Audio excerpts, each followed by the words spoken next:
Hi everybody, this is Mr. Raisbeck here. We're going to do a lesson today on the Overture from the Marriage of Figaro. The way this will work is you watch this video at your own time whenever suits, but you will need to be distraction free for the length of it.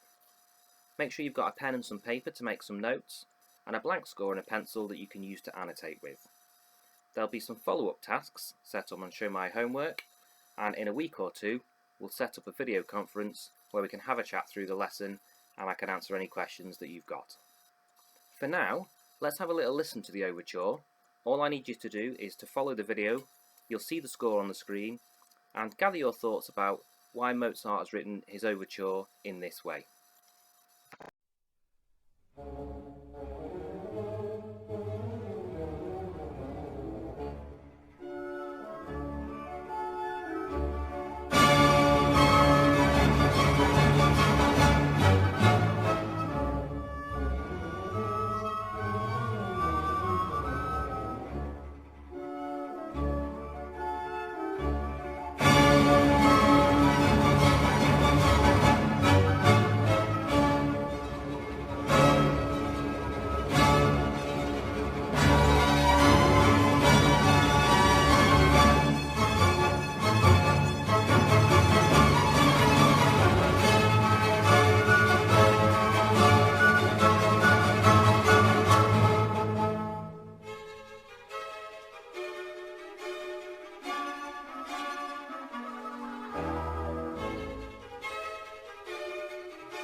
Okay, so we're going to answer a few questions now.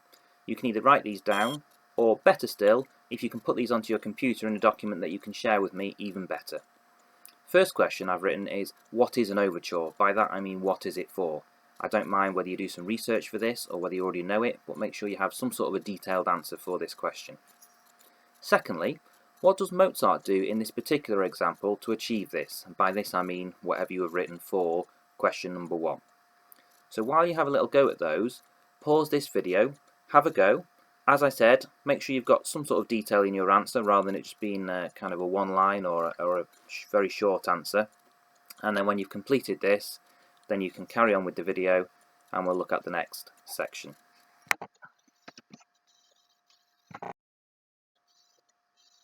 The next clip I'm going to show you is going to give you a brief synopsis of what happens in the opera. Antonio Pappano is probably one of the most famous opera conductors we've got in the world right now. He's going to talk you through some of the main characters and the plot line of mainly what goes on, not all of the opera obviously. You'll need some paper and a pen that you can jot down some notes on whilst you're watching this.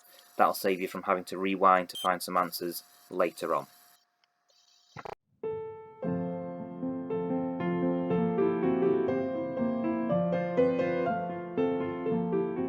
Wolfgang Amadeus Mozart was born in 1756 and died in 1791.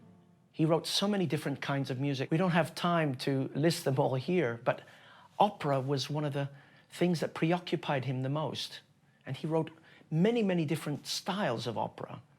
Serious opera, lighter opera, something called Singspiel with spoken text as well as music.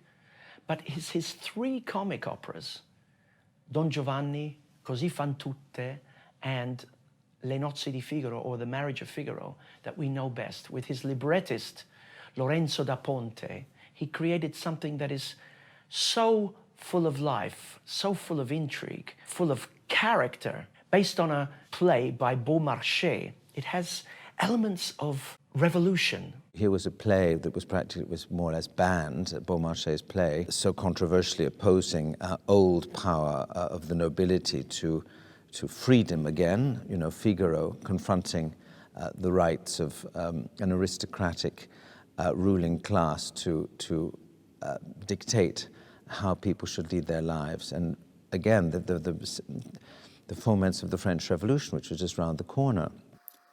Okay, so that gives you a little bit of background. He's now going to take you through the characters and who they are. So this is the bit where you'll really need to make some notes whilst you're watching the video. We have a house with the Count and his Countess, and they have their servants. So it is an upstairs, downstairs kind of situation. He is a philandering Count, and he has his eye on Susanna, who, it happens, this day is about to get married. The reason for the other title for this opera, La Folle Journée, or the Crazy Day, is because so many things happen. So many plans for him to make love to Susanna, the servant, are thwarted. It also creates a situation where Figaro, with the knowledge that the Count is interested in his bride-to-be, is fighting him tooth and nail all through the opera. And there's this class struggle, which is a very, very important part of this piece. Now, it is a comedy, but under that superficial layer is something quite serious indeed. Figaro and Susanna about to be married, but there are complications. Vying for the affections of Figaro is the much older Marcellina. Now, she's lent Figaro a bunch of money, and he's not able to pay it back, and supposedly the contract says if he can't pay the money back, he has to marry her. And she thinks he's rather dishy, and so she's very, very happy with the idea. The complications become hilarious when we find out that actually Figaro is her long-lost son. And not only is he her son, he's the son of Bartolo, another conspirator in her plan to get her man.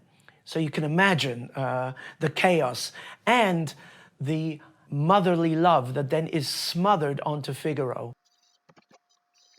Here's another point where you'll need to press pause on the lesson video. This recap quiz takes in the information that you've hopefully jotted down as notes during that last clip. So number 1, who has the Count got his eye on? Number 2, what is the person's role in this house? Number 3, who are the 2 people that are supposed to be getting married? Number 4, who is Marcellina and what has she done? Hopefully you've got other notes as well as these, but these 4 questions will just test that you've actually managed to understand everything that was taken in during that last clip.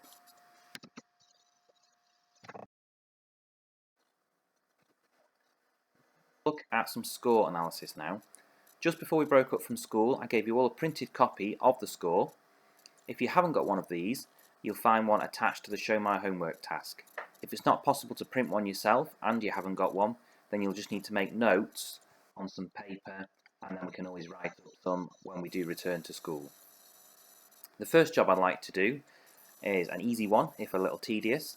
I'd like to press pause and I'd like to write the bar numbers in from the beginning of the piece all the way to the end. You don't need to label every single bar, just one at the beginning of each system will do it.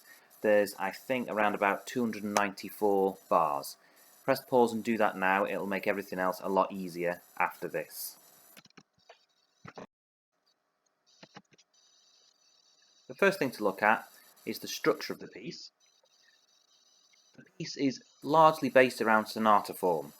Most people might remember that that consists of 3 sections usually: exposition, development and recapitulation, and within that there's certain rules that it follows.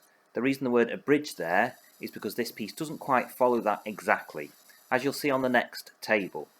You've got here bar numbers as well, which means that you can now, either in pencil or if you've got some sort of colour coding system with a pen, mark these bars in with the section names that are given in the table.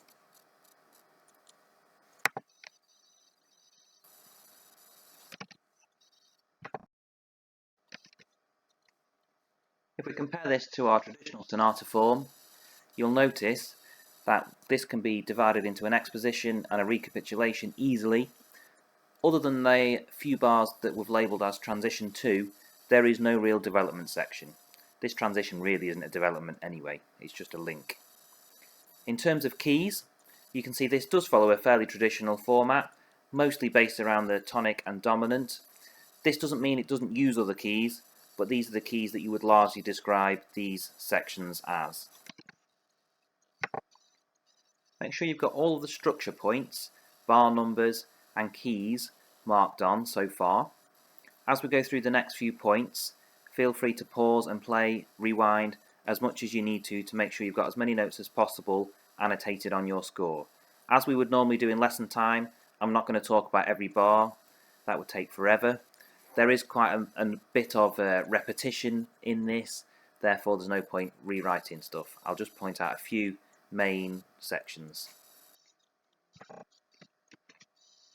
In the opening of the piece, you'll find this scalic, in octaves, strings only motif, which uses some chromatic notes but is largely diatonic.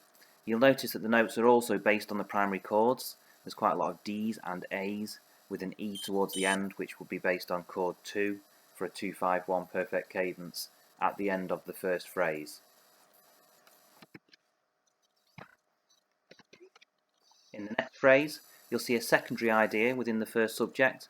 This bit's entirely diatonic and is incredibly triadic or arpeggiated and more lyrical. You'll see some antiphonal work as different sections of the orchestra come in, and there's a big build up to the first true fortissimo with the full orchestra.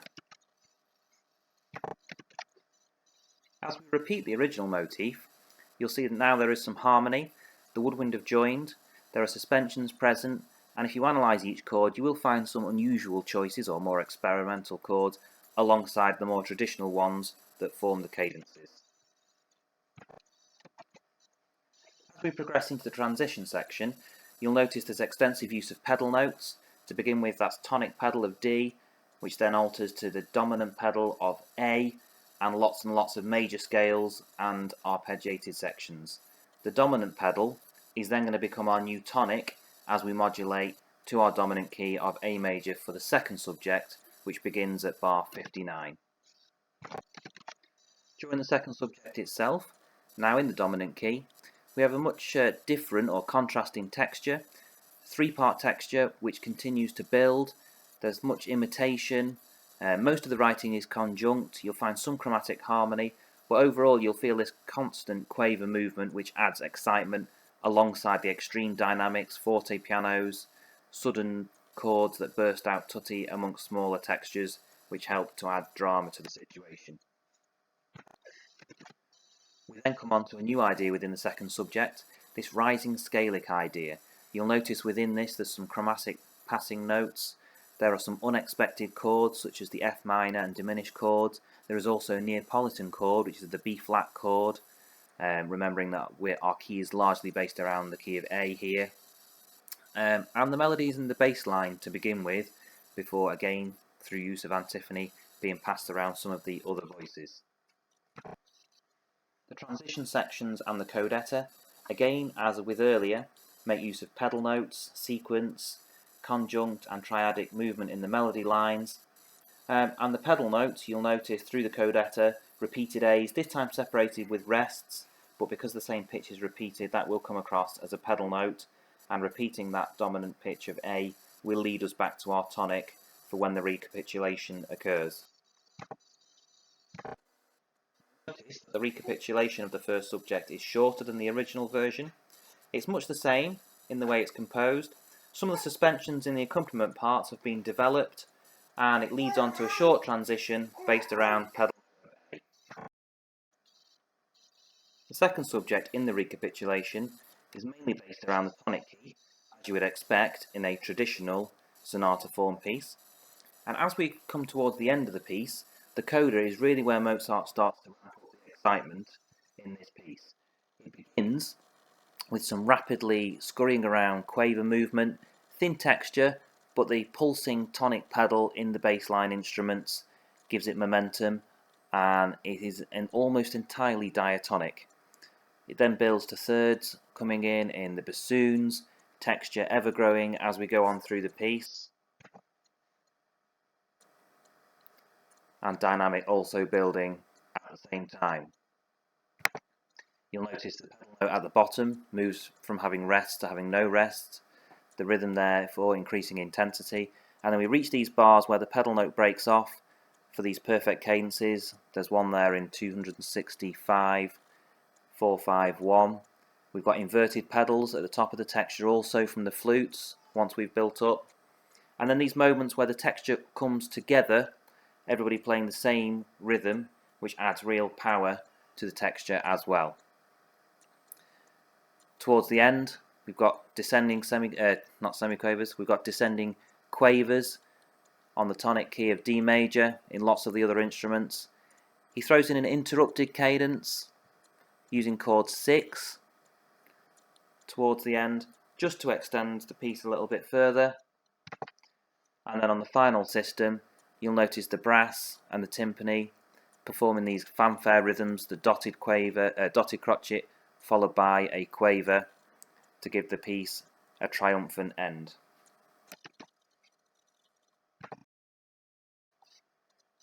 Hopefully now you've annotated your scores. What I would like you to do now is listen through one more time. You'll see the score on the screen, but I'd much rather you were following your annotated score, and I will try and just point out a few of the key points that we've passed, maybe a couple that we haven't that you might want to add on, and hopefully this time round it'll make much more sense compared to when you first listened to it. So here's our first subject, octave texture, D major. Texture's building, fortissimo tutti, and here it is again, this time with the woodwind harmonies on top.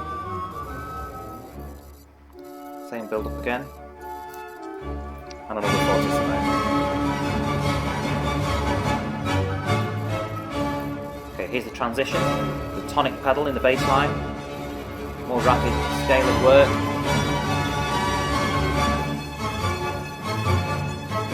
And real points of impact when the texture comes together like that. The dominant pedal here. And the second subject begins in the dominant key. Texture building, very much like a canon here.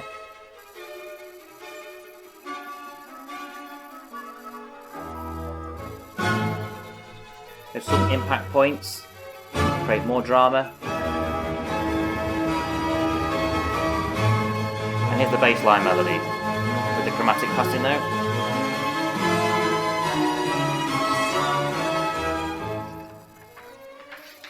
Some call and response in here.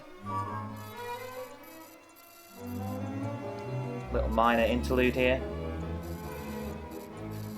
And we're back to pedal notes again in the bass line.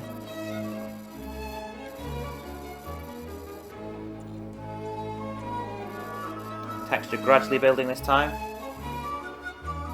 And an exciting little codetta. More pedal notes in the bass line. Building towards a modulation back to our tonic. And here's the recap.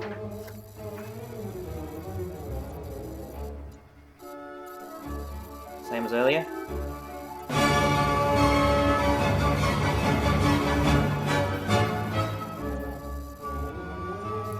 The harmonies have been developed a little bit more, some more suspensions this time.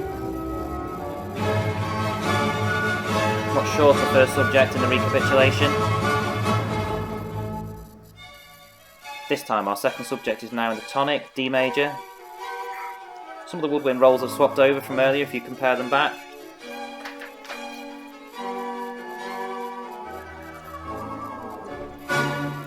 There's the half bar impacts again.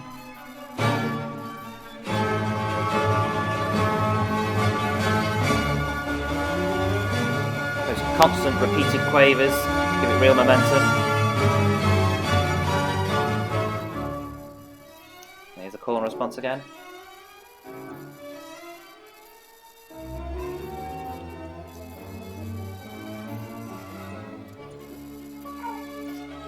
Okay, we're building towards the coda now with this short transition.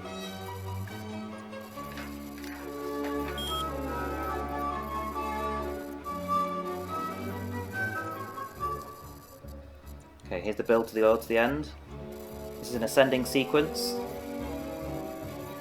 Tonic pedal in the bass line, rapid scurrying quavers, building dynamics.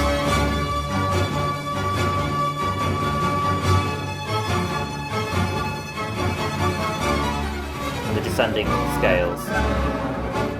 Perfect cadence.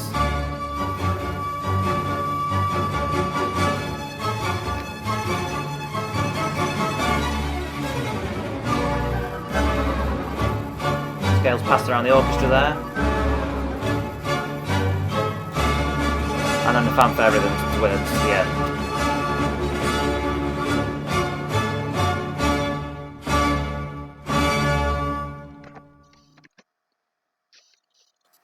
So, to finish with, here's a summary of the 5 tasks which I've asked you to do during today's lesson.